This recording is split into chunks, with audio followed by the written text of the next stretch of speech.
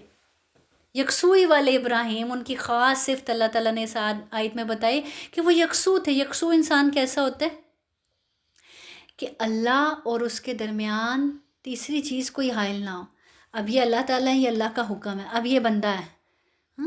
اب اللہ کا حکم اور یہ بندہ، اب ان دونوں کے درمیان کوئی چیز حائل نہیں ہو رہی، نہ کوئی اولاد، نہ کوئی شوہر، نہ کوئی چیز. بس ابراہیم نے ایسے کیا تھا نا. کوئی چیز آڑے آئی اللہ کی محبت میں؟ کوئی بھی آڑے نہیں آیا. نہ ان کی بیوی، نہ بچہ، نہ والدین، نہ اپنا وطن، کوئی چیز بھی آڑے نہیں آئی. تو اللہ تعالیٰ یہاں ان کی تعریف کر رہے ہیں کہ یکسوئی والے ابراہیم کے دین کی. تو جو ایسا کرتا ہے، پھر ایسے اللہ اپنے رب کو دیتا ہے اپنا آپ، تو پھر اللہ اس کو اپنا دوست بنا لیتا ہے. تو اگر اللہ کے دوست بننا چاہتے ہیں تو پھر ہمیں بھی اپنے اندر اخلاص پیدا کرنا ہوگا. خالصتاً اللہ کے لیے، اللہ کی رضا چاہنے کے لیے نیکیاں کرنی ہوں گی. اور نیکیاں بھی کیسے؟ احسان کے درجے پہ جا کر.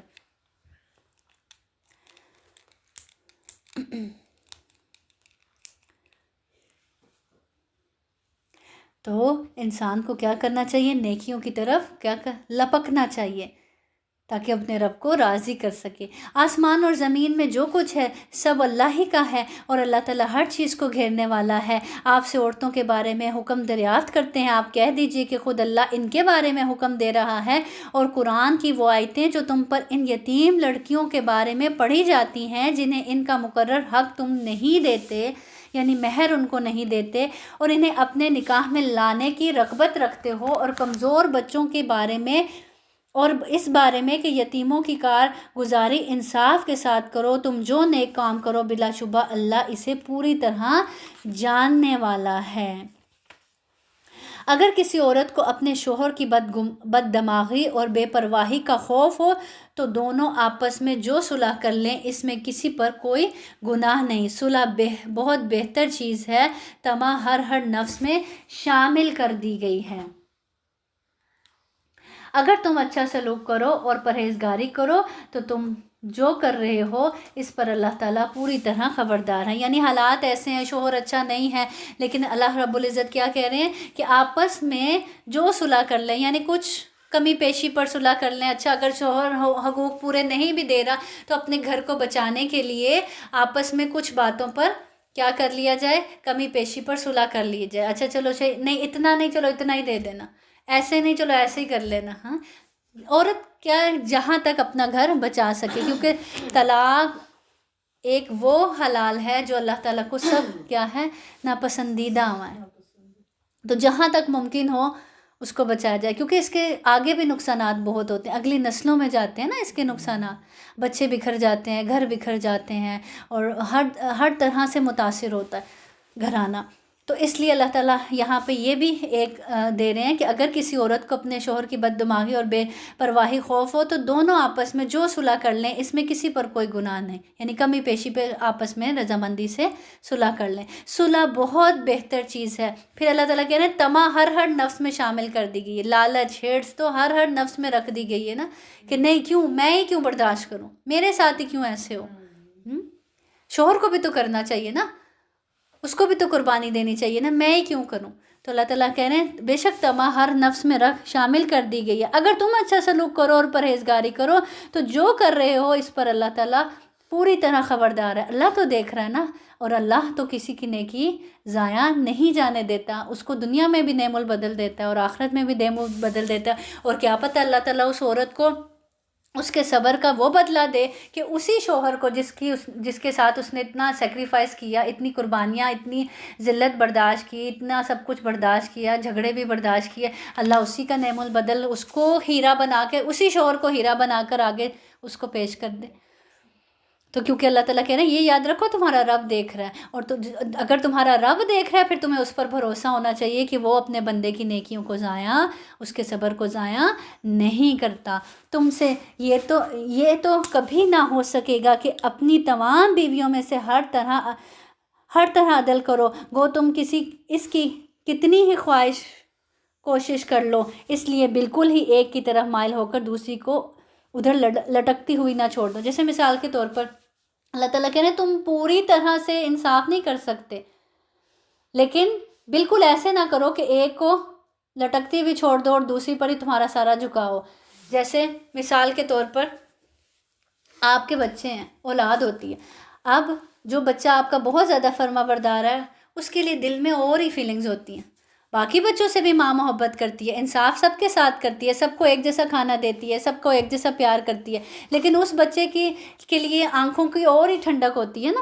تو اسی طرح یہاں بھی یہی صورتحال ہے کہ اگر دو بیویاں ہیں تو اللہ تعالیٰ کہہ رہے ہیں پوری طرح انصاف کر بھی نہیں سکتے، کہ دل کا جھکاؤ بعض اوقات کسی ایک طرف ہوتا ہے۔ ہاں اگر وہ جو دل کی کیفیت ہے اس کو تم عمل میں لے آئے تو وہاں تمہارا مواخذہ ہوگا، کہ اگر ایک بیوی زیادہ اچھی لگتی ہے تو اس کی اچھائی میں اتنے گم ہو گئے کہ دوسری کو چھوڑ ہی دیا، پھر وہاں تمہاری پکڑ ہوگی۔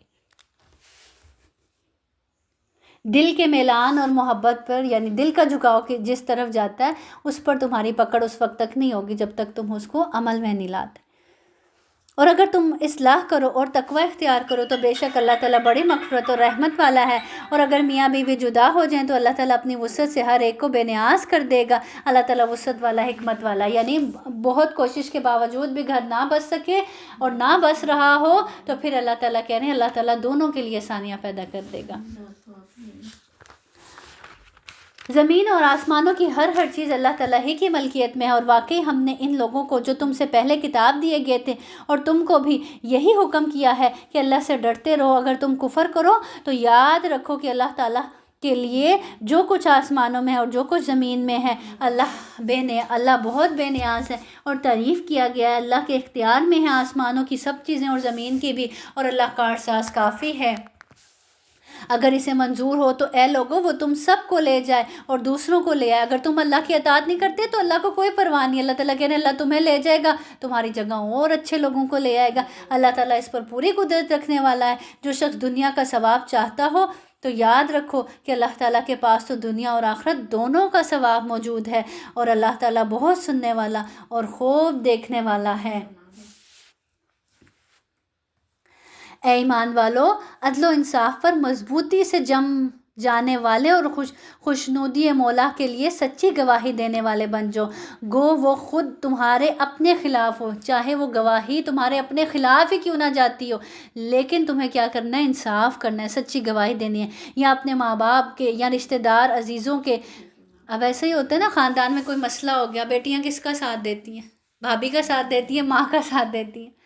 ماں غلط بھی ہوگی تو وہاں پہ ماں کا ساتھ دیا جا رہا ہوتا، تو یہ غلط ہے چیز۔ اللہ تعالیٰ کہہ رہے ہیں چاہے وہ گواہی، چاہے وہاں پہ انصاف کرنا تمہارے ماں باپ کے خلاف ہی کیوں نہ جائے، بہن بھائیوں کے خلاف ہی کیوں نہ جائے، تم نے حق بات کہنی ہے اللہ کی خاطر۔ اور وہ شخص اگر امیر ہو تو اور فقیر ہو تو دونوں کے ساتھ اللہ کو زیادہ تعلق ہے۔ بعض اوقات یہ ہوتا ہے نا، کوئی امیر ہے یا غریب ہے، ہم کہتے ہیں اگر اس پہ میں نے اس کے لیے گواہی دے دی ہے تو مارا جائے گا، بیچارہ پہلے ہی غریب ہے۔ تو اللہ تعالیٰ کہہ رہے ہیں چاہے وہ غریب ہے چاہے وہ امیر ہے، تو تم سے زیادہ اس کا رب کا، اللہ تعالیٰ کا وہ بندہ ہے نا، اللہ تعالیٰ کا اس سے زیادہ تعلق ہے، تو اللہ تعالیٰ اس کے لیے خود ہی آسانیاں پیدا کرے گا۔ تم جھوٹی گواہی یا انصاف کے خلاف نہیں جا سکتے، اس لیے تم خواہش نفس کے پیچھے پڑھ کر انصاف نہ چھوڑ دینا، اور اگر تم نے کج بیانی یا پہلو دہی کی تو جان لو کہ جو کچھ تم کرو گے اللہ تعالیٰ اسے پوری طرح باخبر ہے۔ اے ایمان والو، اللہ تعالیٰ پر، اس کے رسول صلی اللہ علیہ وسلم پر اور اس کتاب پر جو اس نے اپنے رسول صلی اللہ علیہ وسلم پر اتاری ہے، اور ان کتابوں پر جو اس سے پہلے اس نے نازل فرمائی ہیں، ایمان لاؤ۔ جو شخص اللہ تعالیٰ سے اور اس کے فرشتوں سے اور اس کی کتابوں سے اور اس کے رسولوں سے اور قیامت کے دن سے کفر کرے وہ تو بہت بڑی دور کی گمراہی میں جا پڑا جن لوگوں نے ایمان قبول کر کے پھر کفر کیا، پھر ایمان لا کر پھر کفر کیا، پھر اپنے کفر میں ہی آگے بڑھ گئے۔ اللہ تعالیٰ یقیناً انہیں نہ بخشے گا، نہ انہیں راہ ہدایت سمجھائے گا۔ منافقوں کو اس امر کی خبر پہنچا دو کہ ان کے لیے دردناک عذاب یقینی ہے۔ جن کی یہ حالت ہے کہ مسلمانوں کو چھوڑ کر کافروں کو دوست بناتے پھرتے ہیں، کیا ان کے پاس عزت کی تلاش میں جاتے ہیں؟ تو یاد رکھو کہ عزت تو ساری کس کے پاس ہے؟ اللہ کے پاس ہے۔ لوگوں کے تلوے اس لیے چاڑتے ہو کہ عزت ملے گی، تو اللہ تعالیٰ کہنا یاد رکھو، اور اللہ کی نافرمانی کر دیتے ہو لوگوں سے عزت چاہنے کے لیے، تو یاد رکھو عزت تو اللہ کے قبضے میں، اللہ چاہے تو دے، نہ چاہے تو نہ دے۔ تو کبھی بھی اللہ کو ناراض کر کے لوگوں سے عزت تم حاصل نہیں کر سکتے۔ اور اللہ تعالیٰ تمہارے پاس اپنی کتاب میں یہ حکم اتار چکا ہے کہ تم جب کسی مجلس والوں کو اللہ تعالیٰ کی آیتوں کے ساتھ کفر کرتے اور مذاق اڑاتے ہوئے سنو، اس مجمع میں ان کے ساتھ نہ بیٹھو جہاں اللہ کی آیات کا مذاق اڑایا جا رہا ہو۔ بہت سے ایسے لطیفے جنت جہنم پہ بنائے گئے ہیں، اللہ کی باتوں پر، اللہ کے دین والوں پر لوگ ہنس رہے ہوتے ہیں، مل بیٹھ کر بات کر رہے ہوتے ہیں، دیکھا اس کا دوپٹہ ایسے حجاب کرتی ہے، یا اس طرح کی باتیں کر کے دین کا یا دین والوں کا کسی مجلس میں اللہ تعالیٰ کے مذاق اڑایا جا رہا ہو، تو پھر تمہاری غیرت یہ گوارا نہ کرے کہ تم اس مجلس میں بیٹھے رہو، تمہیں وہاں سے اٹھ جانا چاہیے جب تک کہ وہ اس کے علاوہ اور باتیں نہ کرنے لگیں۔ اور پھر کتنا حسن اخلاق سکھا دیا، کتنی خوبصورت بات بتائی۔ اب ایسا نہیں ہے کہ وہ ایسے لوگ تھے اس وقت، وہ ایسا کر رہے تھے، اب تم ان سے بالکل ہی قطع تعلقی کر لو کہ یہ تو اس طرح کے لوگ ہیں۔ اگر بالکل ہی قطع تعلقی کر لو گے تو ان کو راہ راست پر کیسے لاؤ گے؟ ہاں اس وقت اٹھ جاؤ، اس کے بعد پھر ان سے ملو تاکہ ان کی اصلاح کر سکو، ورنہ تم بھی اس وقت انہی جیسے ہو جاؤ گے۔ اگر وہاں سے نہیں اٹھو گے تو اس وقت تم بھی انہی میں شامل ہوگے۔ یقیناً اللہ تعالیٰ تمام کافروں اور سب منافقوں کو جہنم میں جمع کرنے والا ہے۔ ایسا ہی ہے نا، جب ہم کسی ایسی مجلس میں بیٹھے ہوتے ہیں، نہ چاہتے ہوئے بھی وہ اثر ہم پر آ ہی جاتا ہے، نہ چاہتے ہوئے بھی ہمارے منہ سے کچھ نکل ہی جاتا ہے، نہ چاہتے ہوئے بھی ہم ان باتوں پر ہنس ہی پڑتے ہیں۔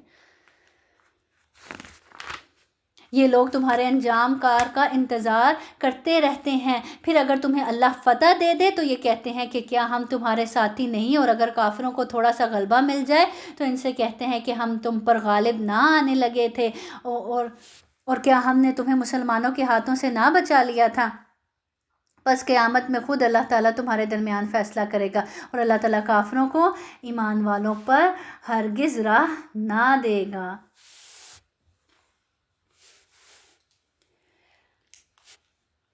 یعنی یہاں بھی کن کا ذکر کیا جا رہا ہے؟ منافقین کا ہی ذکر کیا جا رہا ہے۔ بے شک منافق اللہ سے چال بازیاں کر رہے ہیں، اور وہ انہیں اس چال بازی کا بدلہ دینے والا ہے۔ جب وہ نماز کو کھڑے ہوتے ہیں تو اللہ تعالیٰ کہہ رہے ہیں وَإِذَا قَامُوا إِلَى الصَّلَاةِ قَامُوا كُسَالَىٰ۔ یہ کن کی صفات بتائی جا رہی ہیں؟ انہیں منافقین کی، کہ جب نماز کے لیے کھڑے ہوتے ہیں تو قاموا کیسے کھڑے ہوتے ہیں؟ کسالہ، بڑی سستی کے ساتھ، بڑی کاہلی کے ساتھ، یراؤن الناس، لوگوں کو دکھانے کے لیے چند سجدے کر لیتے ہیں، وَلَا يَذْكُرُونَ اللَّهَ إِلَّا قَلِيلًا، اور اس میں اللہ کو یاد نہیں کرتے بلکہ تھوڑا سا بس، دل ہی نہیں کرتا نماز پڑھنے کے لیے، اٹھتے ہی نہیں ہیں۔ پھر کاہلی، اٹھتے بھی ہیں تو کیسے؟ سستی کے ساتھ، کاہلی کے ساتھ، جب بالکل وقت گزرنے والا ہوتا ہے، اور پھر فٹافٹ سے چند سجدے کیے جس میں کوئی اللہ تعالیٰ کا ذکر نہیں کیا، جلدی جلدی نماز پڑھی اور کام ختم۔ تو یہ کن کی صفات ہیں؟ منافق کی صفات ہے کہ نماز کے لیے کیسے کھڑے ہوتے ہیں؟ اول تو کھڑے نہیں ہوتے ہیں تو اس طرح سے کھڑے ہوتے ہیں۔ تو ہمیں بھی اپنی نمازوں کا جائزہ لینا کہ میں بھی سستی اور کاہلی سے تو نہیں جہاں نماز پہ کھڑی ہوتی، اور ایسا تو نہیں میں بھی جلدی سے نماز پڑھ لیتی ہوں اور اس میں اللہ تعالیٰ کا ذکر ہی نہ کرتی ہوں زیادہ۔ حدیث میں آتا ہے، آپ سے نے فرمایا یہ منافق کی نماز ہے، یہ منافق کی نماز ہے، یہ منافق کی نماز ہے۔ 3 بار آپ سے نے یہ فرمایا۔ کیا کرتا ہے کہ بیٹھا ہوا سورج کا انتظار کرتا رہتا ہے، یہاں تک کہ جب سورج شیطان کے 2 سینگوں کے درمیان ہو جاتا ہے تو اٹھتا ہے اور 4 ٹھونگے مار لیتا ہے۔ بیٹھے رہتے ہیں اور پھر کیا کہتے ہیں؟ اچھا اب تو نماز قضا ہونے والی ہے، فٹافٹ اٹھے، وضو کیا اور پھر مر لی، فٹافٹ سے 4 ٹھونگے مار لیے۔ تو اللہ کے نبی نے فرمایا یہ کس کی نماز ہے؟ منافق کی، 3 بار فرمایا۔ پھر آگے وہ درمیان میں ہی معلق ڈگمگا رہے ہیں اللہ تعالیٰ، یہ بھی کون ہے؟ منافقین، نہ پورے ان کی طرف ہے، نہ صحیح طور پر ان کی طرف، نہ پورے کافروں کی طرف ہے، نہ مسلمانوں کی طرف۔ اور جسے اللہ تعالیٰ گمراہی میں ڈال دے تو اس کے لیے کوئی راہ نہ پائے گا۔ اے ایمان والو، یا ایھا الذین آمنوا لا تتخذوا الکافرین اولیاء من دون المؤمنین اتریدون ان تجعلوا للہ علیکم سلطانا مبینا۔ اے ایمان والو، مومنوں کو چھوڑ کر کافروں کو دوست نہ بناؤ۔ کیا تم یہ چاہتے ہو کہ اپنے اوپر اللہ تعالیٰ کی صاف حجت قائم کر لو؟ منافق تو یقیناً جہنم کے سب سے نیچے کے طبقے میں جائیں گے۔ سب سے نیچے جہنم میں کہاں ہوں گے؟ منافق ہوں گے۔ ناممکن ہے کہ تو ان کا کوئی مددگار پالے۔ ہاں، جو توبہ کر لے، یعنی نفاق سے نکلنے کا اللہ تعالیٰ نے حل کیا بتا دیا، کیسے معافی ہو سکتی ہے۔ ہاں، اگر جو توبہ کر لیں اور اپنی اصلاح کر لیں، نفاق کو چھوڑ دیں اور اللہ تعالیٰ پر پھر کامل یقین رکھیں اور خالص اللہ ہی کے لیے دینداری اختیار کریں، تو یہ لوگ پھر کیسے ہو جائیں گے؟ مومنوں جیسے ہو جائیں گے، اور یہ پھر مومنوں کے ساتھ ہیں۔ اللہ تعالیٰ مومنوں کو بہت بڑا اجر دے گا۔ پھر اللہ تعالیٰ آخر میں فرما رہے ہیں ما یفعل اللہ بعذابکم ان شکرتم وآمنتم وکان اللہ شاکرا علیما۔ اللہ تمہیں سزا دے کر، اللہ تمہیں عذاب دے کر کیا کرے گا؟ تم تو اللہ کے بندے ہو، اللہ تو چاہتا ہے کہ تم عذاب سے بچو۔ اللہ کیا کرے گا تمہیں عذاب دے کر، سزا دے کر، اگر تم شکر گزاری کرنے والے ہو اور با ایمان ہو۔ تو ایمان کے ساتھ اللہ کا شکر گزار ہو تو اللہ تمہیں عذاب نہیں دے گا۔ اللہ بہت قدردان ہے، اللہ بہت قدر کرنے والا ہے اور پورا علم رکھنے والا ہے۔ اللہ تعالیٰ ہمارے ایمانوں کو مضبوط کرے۔ ایمان مضبوط ہو جائے تو پھر شیطان راستے میں رکاوٹیں پیدا نہیں کر سکتا، اور کرے گا بھی تو آپ اس کے بہکاوے میں نہیں آ سکتے اگر ایمان مضبوط ہو۔ صحابہ کے بھی ایمان مضبوط تھے نا، جیسے پیچھے ہم نے کل بھی ذکر کیا تھا حضرت بلال رضی اللہ عنہ کے بارے میں، کہ کیسے مضبوط ایمان تھے، اسی لیے تو نہیں آ سکے تھے نا ان کی باتوں میں، ان کے جال میں۔ تو اللہ تعالیٰ ہمارے ایمانوں کو مضبوط کرے، ہمیں اپنا شکر گزار بندیاں بنائے، اور منافقین کی یہ جتنی خصوصیات ہم نے پڑھی ہیں، اللہ تعالیٰ سے دعا ہے کہ اللہ تعالیٰ اگر ہم میں کہیں یا کسی کونے میں کوئی نہ کوئی خصوصیت پائی جاتی ہے تو اللہ تعالیٰ اس کو نکالے، ہمیں صابر بنائے، شاکر بنائے، اور ہمیں باعمل بنائے، ہمیں اخلاص عطا کرے، ہمیں بھی حضرت ابراہیم جیسی یکسوئی عطا کرے۔ وآخر دعوانا ان الحمد للہ رب العالمین۔ سبحان ربک رب العزۃ عما یصفون وسلام علی المرسلین والحمد للہ رب العالمین والحمد للہ رب العالمین۔ سبحانک اللہم وبحمدک نشہد ان لا الہ الا انت نستغفرک ونتوب الیک۔ والسلام علیکم ورحمۃ اللہ وبرکاتہ۔